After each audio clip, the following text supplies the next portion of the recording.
So, Formula One, the Austin Grand Prix sprint qualifying, and we're going to talk about the sprint qualifying before because after that I want to talk about McLaren. But sprint qualifying, Max Verstappen got pole position in sprint qualifying. Obviously, sprint qualifying is always like shorter, and you don't have much time as much in the regional qualifying.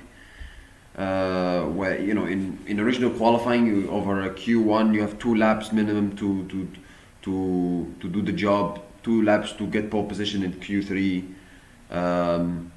So whereas in sprint qualifying it's 1 lap and that's it.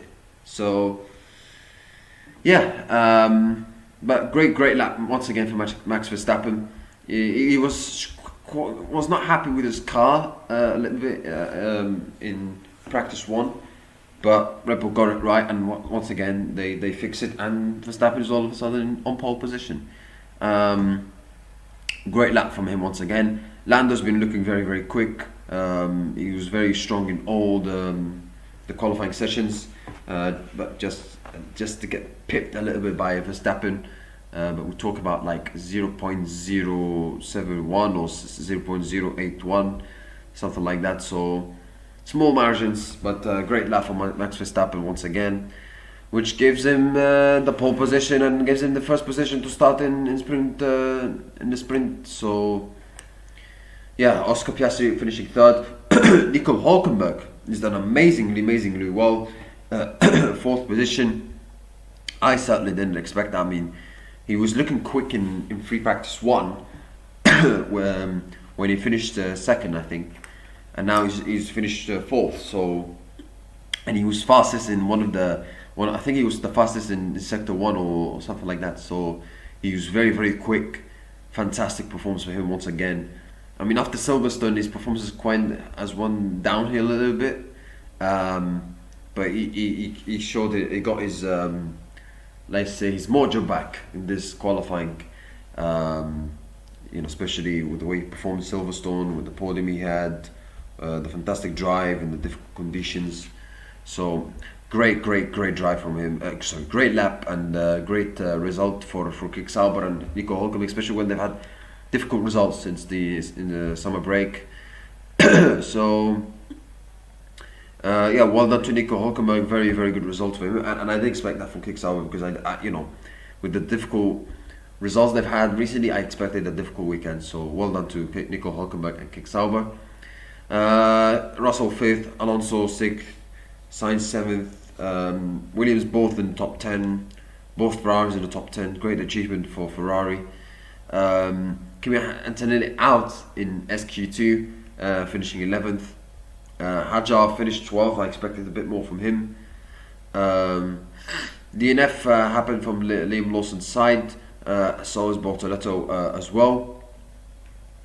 So and Yuki Tsunoda was out in SQ1. So again, he was a bit unlucky with the traffic in the pit lane, etc. To be fair, so yeah, something that Red Bull didn't get right there. But yeah, great from Max Verstappen, and it's going to be interesting start to the sprint. How the drivers are going to go about it. Are they going to take risks, or they're like, oh, it's a sprint, so let's not take risks too much. So how Lando's going to go about it, how Oscar's going to go about it, how Max Verstappen is going to go about it.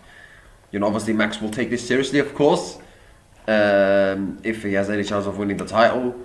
Obviously, he's also usually strong in the sprints. He likes sprints, even though he says it publicly. He doesn't like it. He likes sprints with the record he has in the sprints. So I think it depends on turn 1. I think it depends on turn 1 and the pace of Red Bull as well and McLaren. And you have to get a good start, especially getting a good start here in Austin is very key, and it's a long way until turn 1, by the way. So getting a great start is very key, and getting to lead is very key as well. So yeah, but my prediction, I'm going for, I think Max Verstappen will win. 2nd position Oscar Piastri, and 3rd position Lando Norris. Now, speaking of Lando Norris and Oscar Piastri, I want to talk about the obviously. First of all, before I move on, George Russell is confirmed the lineup for Mercedes for 2026. That George Russell and Kim Antonelli will be for Mercedes next year.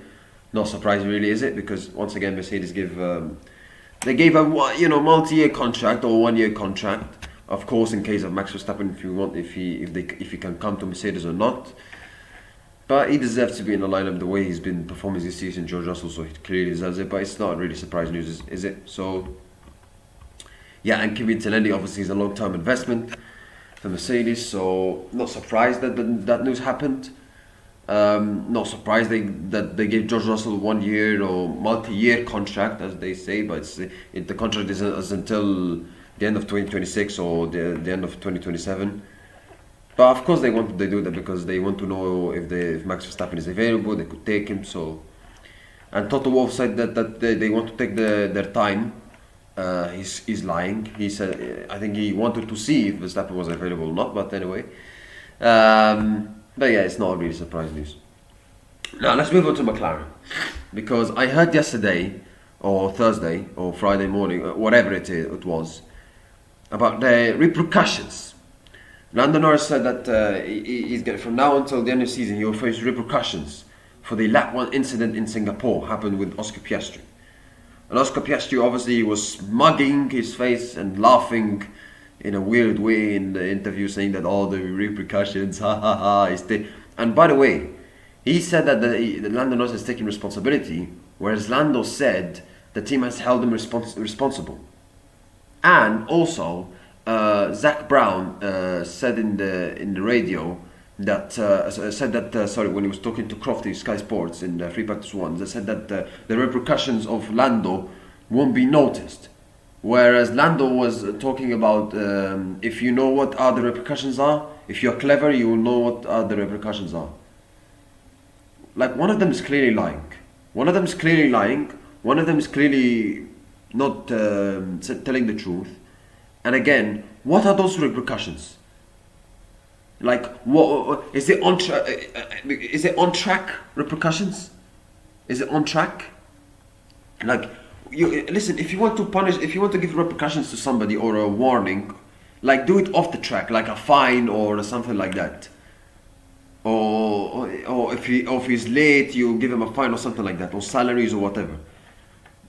But for on track, because I've heard people say on the Twitter, say that, I know Twitter is sometimes a toxic place, but I've heard some people say that it could be related to pit stops, who gets the priority. It could be related to who goes out first in qualifying. It could be related to if the team wants to make to use team orders. If, let's say, Lando's P2 and Oscar's P3. It's also related to upgrades. If there's more upgrades that McLaren are going to give, they're going to give it first to Oscar, and they focus on Oscar first, other than Lando. I'm sorry, but they're screwing Lando here, because I'm sorry, they're going to give him repercussions for what happened in Singapore. It was a lap 1 incident. It's fine. They're fighting for a fucking world championship. What do you expect? And yes, it was just a touch. It didn't like he put him in the wall. It was just a touch. And Jack Brown saying that, they're very, very transparent. We want to be clear. We want to be fair. I mean, honestly, if you listen to Zach Brown, what he said in the press conference and interview, he could take a shot at every time he said transparent and free to race, because the guy is fucking lying. They're free to race. There's never been interference from us. Oh really? No interference. So Monza never happened then. Monza never happened, huh? It never happened, huh? Australia never happened, huh? Yeah, no interference. Yeah. Big liar. Honestly, like, what? No interference. Equal equipment, equal treatment, equal this, equal. Like, stop lying. Stop lying. Who do you think you are? Yes, you don't. Like, what are those repercussions? Like, what are those repercussions? Is it on track or off track? And he says that, we don't want to say. Okay, but at least say, is it on track or off track? But no, we're a team. We want to keep it clean. We want to keep it fair. We are transparent. Fuck this! They're fighting for the world championship. It could be the last chance of their lives. And you want to talk to me about transparent? Are you fucking mad? Huh? Like seriously? I don't understand. Like honestly, this is a fight. Is this a fight? Is this a fight? This is a Mickey Mouse title fight, by the way. This is a Mickey Mouse title fight. This is not a real title fight. This is a Mickey Mouse title fight. And for all the people who are saying that the 2021 title fight between Hamilton and Verstappen was toxic, so you wanted this? This is what you really want? Fucking hell! Like honestly, I've never seen a team try to micromanage and make the two drivers so happy as McLaren do. Yes, okay, you want to manage the listen. The way McLaren are doing, they're managing the two drivers. They're doing well. They're doing a good job at that. They're making the two drivers happy. They're doing a better job than Mercedes did when they had difficulties dealing with Lewis and Nico, and McLaren with Prost and Senna. McLaren doing a better job, but there's a limit. They're doing it too much. They're doing it too much. They're overcomplicating it too much. They're managing it or to making the two drivers happy and to make it fair. Yeah, make it fair. Make it fair. Repercussions. That's fair. Yeah. Like now, we saw what happened in Monza. Oscar got punished.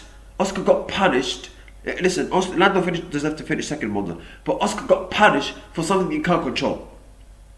Right? And now, Lando's gonna get repercussions for a racing incident, a normal racing incident, and just for a touch, for a nudge. It wasn't like he put him in the wall, and Oscar had the DNF. What's gonna happen next then? What's gonna happen next? What's gonna be next then? When Oscar's winning the race, they're gonna ask Oscar to let Lando through because to make it fair for the repercussions that Lando faced? Are you fucking crazy? This is a title. This is really the title fight that we be promising that it's gonna be a great title fight. This is a Mickey Mouse title fight. This is not a great title fight. Honestly, I don't remember. Listen, I'm young still, so but I've been watching Formula for a long time. I've never known a worse title fight than this. Tell me when there's ever been such a lazeless Mickey Mouse title fight as this, where a team tried to interfere. You should not interfere. You've won the Constructors' Championship. What more do you want? What more do you want? And you tell me about repercussions. What? You for what? You're not gonna give him a kinder. You're not gonna eat chocolate. Let him eat chocolate then in the criteria, or what? What the fuck is this? This is kinder. Is this Formula One or like wake up, man? Wake up. This is a fight for the world championship. This is the highest level of motorsport. This is not amateur level. Like wake up, man. Wake up. And you Zach want to tell me about transparent and this and that. Like honestly. I've never seen such a stupid thing as we seeing from McLaren. Honestly, fucking hell. And honestly, I'm a neutral Formula 1 fan. You guys, if you guys watch all my F1 shows, you guys know that I'm a neutral F1 fan. But honestly, I would love Max Verstappen to win the title. It's unlikely, but I would love him to do it. It would teach a fucking lesson to McLaren. To teach them a harsh lesson. Honestly, and they deserve it. They deserve it for the disgrace.